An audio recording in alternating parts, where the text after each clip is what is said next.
습니까? 한 주간 동안 잘 지내셨어요? 네.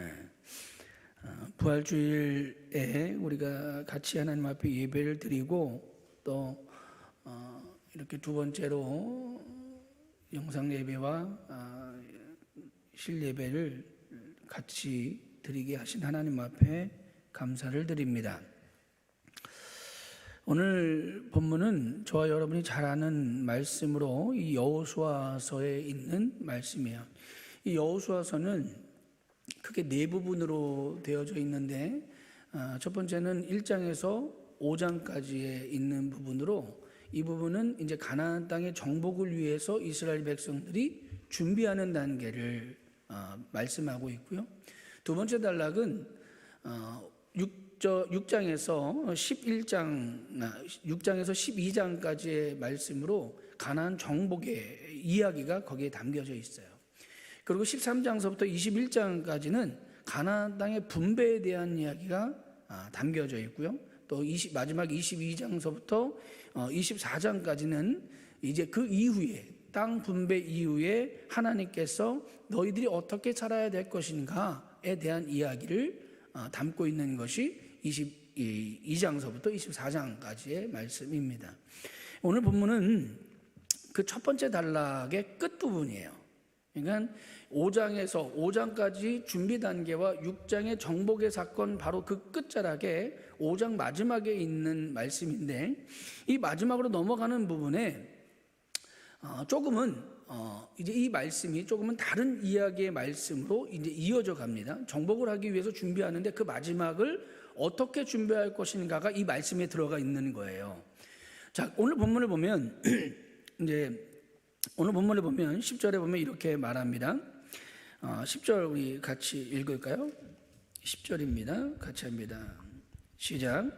또 이스라엘 자손이 길갈에 진을 쳤고 그달 14일에 저녁에는 여리고 평지에서 유월절을 지켰다라고 이야기하고 있거든요.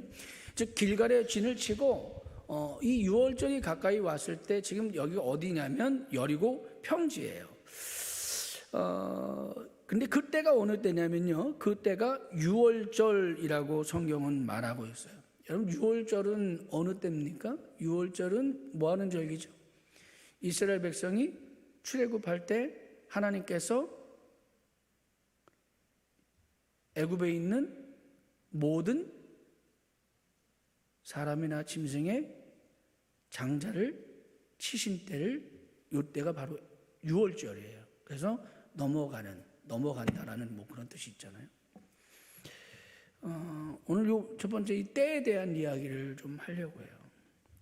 여러분, 지금 하나님께서 이 여호수아서 5장과 6장의 마지막 부분에 때의 이야기를 하고 있는 이유가 뭐냐면 지금 너희가 이제 곧 6장이 들었으면 정복을 시작하는데 그 정복을 하는 그 시점이 언제냐라고 묻는 거예요. 자, 근데 그 시점이 어느 때였냐면 바로 유월절 그때를 시작점으로 잡고 있는 거예요. 그럼 왜 유월절 그때를 시점으로 잡고 있는가라고 하는 걸 우리가 물어봐야겠죠. 왜 그럴까요? 하나님의 구원의 시작이, 즉 애굽의 세대, 애굽에서 나왔던 그 세대의 구원의 출발점은 이 바로 유월절이에요. 즉 하나님께서 이 애굽의 모든 장자들 다 치신 그때에 바로가 손을 들고 보내주는 거거든요. 그때를 기억하는 거예요. 자, 그러면 이제는 그 과거에 있었던 이 애굽의 세대, 즉 뭐 영어로 말하면 9세대라고 하죠. 이 애굽의 세대는 이미 다 광야에서 어떻게 됐습니까? 죽었어요. 그러면 이제는 어떤 세대가 시작을 하는 거냐면 광야 세대, 광야에서 나고 광야에서 자랐던 세대가 이 가나안 땅을 밟는 거예요. 누구마저도 밟지 못했던 그 땅을, 모세마저도 밟지 못했던 그 땅을 밟는 거예요. 그래서 하나님께서는 그 시작점을 어디다 두는 거냐면 바로 유월절 그때를 시작점으로 두시는 거예요. 그리고 누구에게 이야기하시는 거냐면 광야에서 자라고 날았던 이 신세대, 광야 세대에게 말씀하고 있는 거예요. 너희가 기억해야 될 때는 언제냐? 내가 너의 아비와 너의 할아버지를 구원하였던 그 시작점, 유월절 그때를 너희가 기억해야 해라고 말씀하고 있는 거예요. 여러분, 하나님의 구원의 때는 여러분 우리가 정하는 게 아니에요. 내가 예수 믿고 싶었으니까 예수 믿는 것, 그렇게 고백할 수도 있겠죠. 그런데 그것조차도 다 누가 하시는 것이다? 하나님이 정하시는 것이다 라고 말씀하고 있는 겁니다. 애굽의 수치의 때를 너희가 떠나게 하셨다라고 하는 9절의 말씀처럼 이제는 광야의 삶이 끝나는 그 때에 하나님은 유월절의 그 이야기를 다시 하고 있다라고 하는 겁니다. 사랑하는 성도 여러분, 여러분의 때는 어느 때입니까? 혹 내가 원하는 때, 나의 때를 찾고 계시진 않습니까? 여러분, 내가 원하는 때, 내가 바라고 있는 그 때를 찾는 것이 아니라 하나님이 원하시는 그 때가 어느 때인지를 묻고 찾는 저와 여러분이 되어주시길 바랍니다. 아멘. 감리교 본부에서는 이제 부활절을 기점으로 해서 모든 공예배를 이제 오픈하는 것으로 어느 정도 가닥을 잡았어요. 그래서 많은 교회들이 부활절이 끝나고 이번 주부터 교회에서 예배를 드리는 교회들이 조금씩 늘어날 겁니다. 늘어날 거예요. 그리고 이제 사회적인 분위기를 봐서는 아마 5월 첫 주 선거 정도 되면 교회 모든 프로그램들이 새벽 예배라든가 수요 예배라든가 이런 것들이 이어져 나갈 것입니다. 여러분, 이것도 마찬가지예요. 저는 이것도 내가 내 때를 정해서 가는 것이 아니라 하나님 앞에 묻고 하나님 앞에 응답을 받고 우리가 이 일들을 하나씩 해나가야 하지 않을까라는 생각을 합니다. 에레미야 3장 23절에 보면 이렇게 말씀합니다. 이스라엘의 구원은 진실로 우리 하나님 여호와께 있다. 여러분, 구원은 하나님 여호와께 있는 줄 믿으시길 바랍니다. 그때는 내가 정하는 것이 아니라 나의 하나님 여호와가 정하는 것입니다. 두 번째 이야기는 10절 우리가 읽었던 것처럼 그 장소가 어디냐라고 하는 거예요. 첫 번째는 때가 어느 때였냐가 중요하다면 두 번째는 장소가 어디였느냐가 중요해요. 장소가 어디냐면 여리고 평지라고 했어요. 길갈이 아니라 이제 길갈에서 좀 움직여서 여리고 평지, 어찌 보면 같은 장소라고 볼 수도 있어요. 그러나 성경을 정확히 보면, 그리고 또 말씀을 정확히 보면 여리고 평지라고 기록하고 있거든요. 여리고 평지라고 하면 이 여리고 평지는 여리고 성이 마주 보이는 그 넓은 땅을 말하고 있는 거예요. 즉 어디를 앞두고 있냐면 여리고성을 앞두고 있는 거예요. 민수기 13장 31절에서 33절에 보면 이렇게 말씀합니다. 그와 함께 올라갔던 사람들이 이르되 우리는 능히 올라가서 그 백성을 치지 못하리라. 그들은 우리보다 강하니라 하고 이스라엘 자손 앞에서 그 정탐한 땅을 악평하여 이르되 우리가 두루 다니며 정탐한 땅은 그 거주민을 삼키는 땅이요 거기서 본 모든 백성은 신장이 장대한 자들이며 거기서 네피림 후손 아낙 자손의 거민들을 보았나니 우리는 스스로 보기에도 메뚜기 같으니 그들이 보기에도 그와 같았다. 여러분, 여리고성은 견고한 성입니다. 그리고 아주 큰 성이라고 많은 사람들이 이야기하죠. 거민이 지키는 성이었고 그대로 그 성을 보자마자 이스라엘 백성의 사기는 바닥을 쳤어요. 여러분, 그 시작점이 어디냐는 거예요. 이왕이면 정복 가능한데, 이왕이면 좀 편한 곳을 하나님이 정해주셔서 거기서 시작했으면 자신감을 쌓고 힘을 쌓아서 가서 이길 수 있을 텐데, 그 시작점이 그 누구도 무너뜨리지 못했던 여리고 성 앞에서 그 가나안 정복의 시작을 알리고 있는 거예요.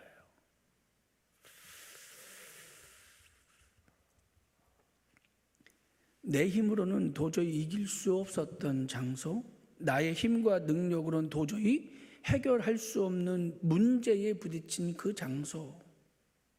우리 사랑하는 성도 여러분, 혹시 여러분들은 지금 어느 장소에 계십니까?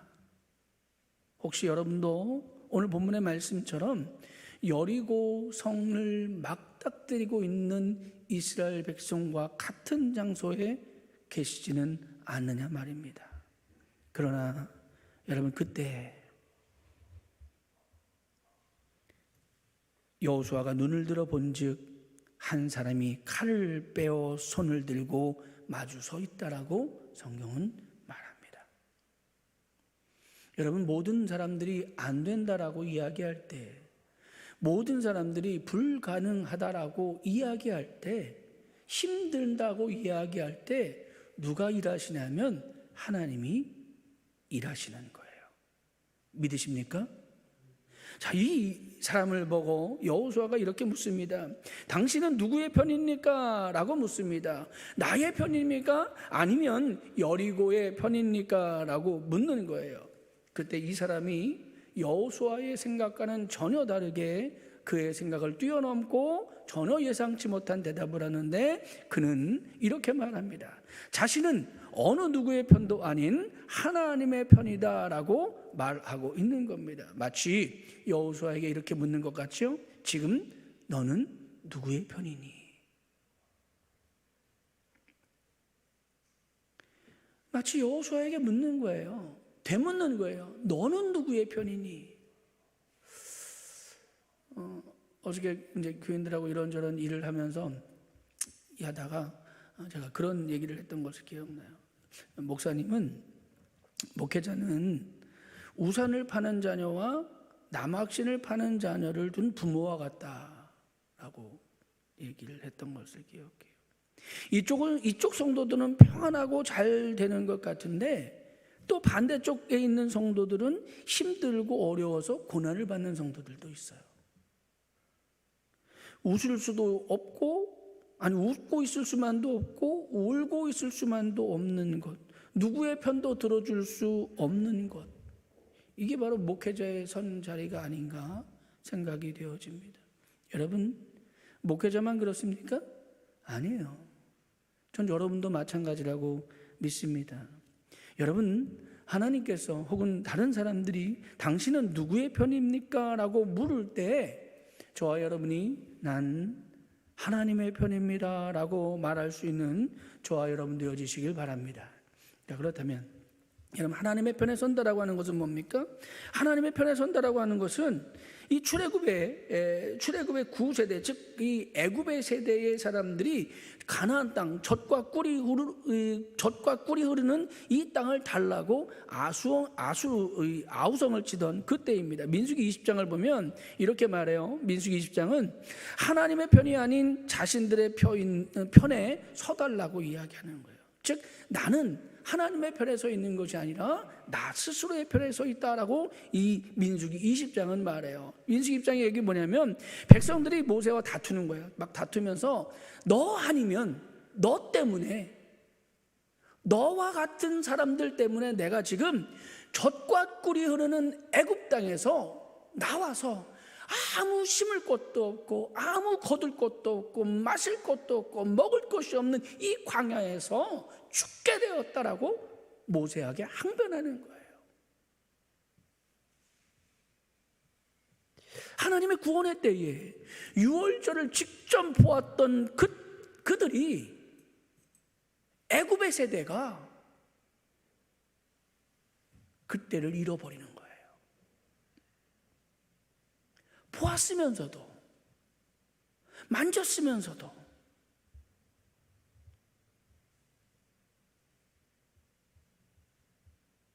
하나님이 정하신 가나안 땅이 애굽이라요. 그 땅의 장자들을 다 죽이시고 이스라엘 사람들을 건져내신 그 곳이 가나안 땅이라는 거예요.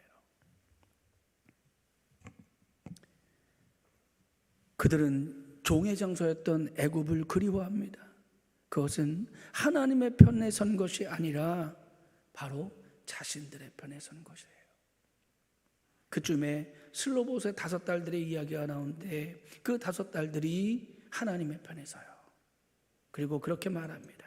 그들은 차지하지도 않은 가나안 땅의 분깃을 달라고 주장해요. 그리고 그 땅을 분깃으로 받습니다. 받을 수 없는 중에 구하고 받을 수 없는 중에 받아요.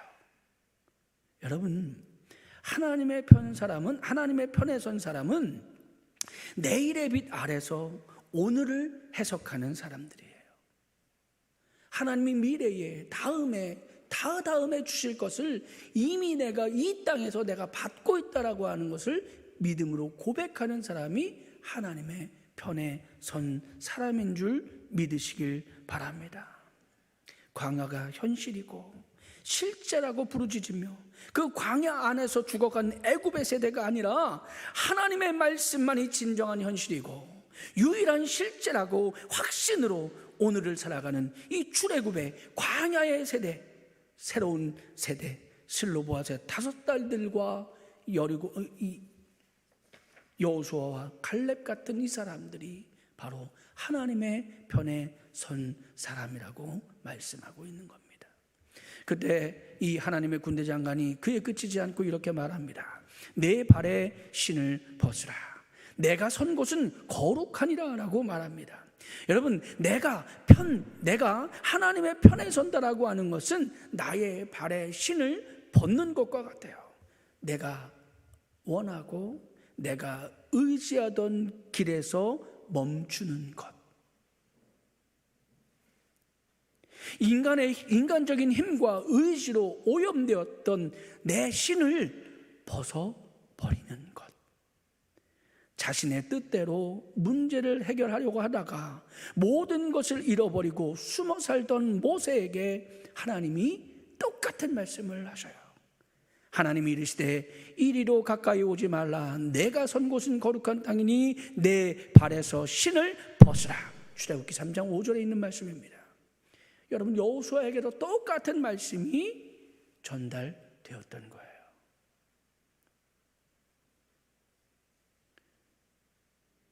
우리가 하나님의 편에 서려면 내 방법을 내려놓으시길 바랍니다.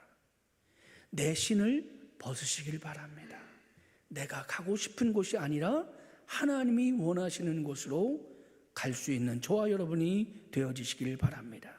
마지막으로 하나님의 편에 선다라고 하는 것은 5절 마지막에 보면 여호수아가 그대로 행했다라고 말합니다. 하나님의 편에 선다라고 하는 것은 바로 하나님의 말씀대로 그대로 행하는 거예요.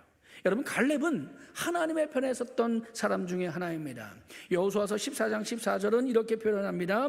하나님 여호와를 온전히 쫓았다. 그런데 거기서 이 하나님 여호와를 온전히 쫓았다라고 하는 문장은 이 갈렙이 어떤 사람이냐라고 하는 것을 보여주는 아주 좋은 단어예요. 여기서 쫓았다라고 하는 단어는 여러분 이 히브리어 이 쫓았다라고 하는 단어는 다 따르다 아니면 같이 가다 이런 뜻에서 멈추는 게 아니에요. 이 여호와를 쫓았다라고 하는 이 쫓았다라고 하는 단어는 여러분 창세기 1장 28절과 출애굽기 1장 7절에도 똑같은 단어가 나오는데 이 두 곳에는 어떻게 표현되어져 있냐면 충만하다라고 하는 단어로 표현되어져 있어요. 즉 이 쫓았다라고 하는 단어 같은 히브리어 단어입니다. 이 쫓았다라고 하는 단어는 창세기와 출애굽기에 뭐라고 표현이 되면 충만하다라고 하는 단어로 해석이 되는데 이 히브리어는 주로 빈틈이 없고 가득 채워지고 들어찬 모습의 상태를 나타낸다라고 말하고 있어요. 즉 여러분 여호와를 온전히 쫓았다라고 하는 이 문장을 직역하면 어떻게 바뀌냐면 여호와를 향한 마음으로 빈틈없이 가득 채웠다라고 말하는 거예요. 여러분 하나님의 편에 섰다라고 하는 것은 나의 마음을 여호와 하나님을 향하는 마음으로 가득 채우는 것이 여호와의 편에 서는 것인 줄 믿으시길 바랍니다. 내 이쪽 한쪽 마음은 내가 품고 싶은 것, 이쪽 빈쪽 말씀은 내가 이성적인 것으로 내 방법으로 채워져 가고 한쪽만 하나님의 뜻대로 살아가는 것처럼 보여지는 것이 하나님을 쫓는 것, 하나님을 따라가는 것, 하나님의 편에 서는 것이 아니라 내 마음을 처음부터 끝까지 가득 채워, 빈틈없이 가득 채워 갈 때에 내가 하나님의 편에 선다라고 하는 겁니다. 그 어떤 것도 나의 마음을 비집고 들어올 틈이 없는 상태, 그것이 바로 하나님을 온전히 쫓았다라고 하는 단어의 뜻입니다. 뿐만 아니에요. 여호수아서 14장에 갈렙의 이러한 모습을 이렇게 증언합니다. 8절에 나는 이라고 갈렙이 말해요. 그리고 9절에 내가 라고 갈렙을 표현하고요, 14절에 그가 라고 갈렙을 표현합니다. 이 갈렙을 이야기하는 것은 뭐냐면, 갈렙은 자기 자신이 고백할 때도 나는 하나님의 편에 선 사람이야. 9절에 말씀에 있는 것처럼 갈렙은 내가 내 옆에 있는 내 남편이나 내 아내나 내 자녀가 볼 때에도 당신은 하나님의 편에 선 사람이야 라고 고백되는 사람이라는 거예요. 나만 고백하는 것이 아니라 내 주변의 아내와 남편과 자녀, 즉 내를 바라보고 있는 사람들조차도 인정하는 것, 그런 사람이 하나님의 편에 선 사람이에요. 뿐만 아니라 14절에 3인칭에 대한 이야기가 나오는데, 그가라고 하는 이 단어는 그 주변의 사람들, 뭐 직장의 동료라든가 아니면 이웃이라든가 나 외에 우리의 가족 외에 다른 사람들이 볼 때에도 저 사람을 보면 저 사람은 하나님의 편에 선 사람이야 라고 고백되어지던 사람이 갈렙이었다라는 거예요. 여러분, 하나님의 편에 선다라는 건 바로 그런 거예요. 나도 고백하기를 나는 하나님의 편에 선 사람입니다 라고 고백하지만, 내 아내나 내 남편도 내 자녀들도 우리 엄마, 우리 남편, 우리 아내는 하나님의 편에 선 사람이야 라고 고백되어지는 사람, 뿐만 아니라 우리와 전혀 상관이 없는 주변의 사람들조차도 저 사람만큼은 하나님의 편에 선 사람이야 라고 고백되어지는 사람, 그 사람이 바로 하나님의 편에 선 사람인 줄 믿으시길 바랍니다. 그는 이렇게 고백했던 겁니다. 여호와를 향하는 마음으로 빈틈없이 가득 채워졌다라고 말입니다.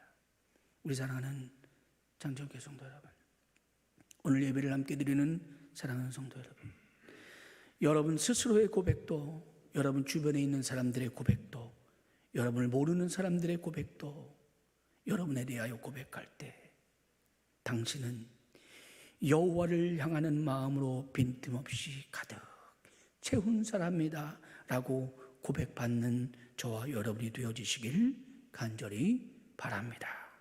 기도하겠습니다. 하나님, 우리는 누구의 편에 선 사람입니까? 우리의 마음은 무엇으로 가득 차 있습니까?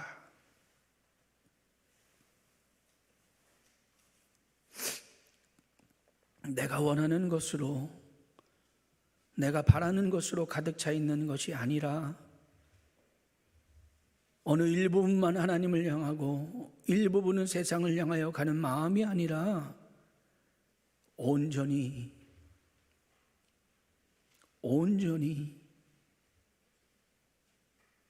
더 이상 그 어떤 것도 비집고 들어갈 수 없는 가득 여호와만으로 가득 차 있는 하나님의 편이 되게 허락하여 주시옵소서. 나의 고백이, 내 주변 사람들의 고백이, 내 이웃의 고백이 그와 같은 고백이 되어지길 간절히 바랍니다. 그리하기 위하여 우리가 그와 같이 살아갈 수 있도록 허락하여 주시옵소서. 주님께서 오늘도 우리와 함께하여 주심을 믿사오며 사랑 많으신 예수님의 이름으로 기도드렸사옵나이다. 아멘.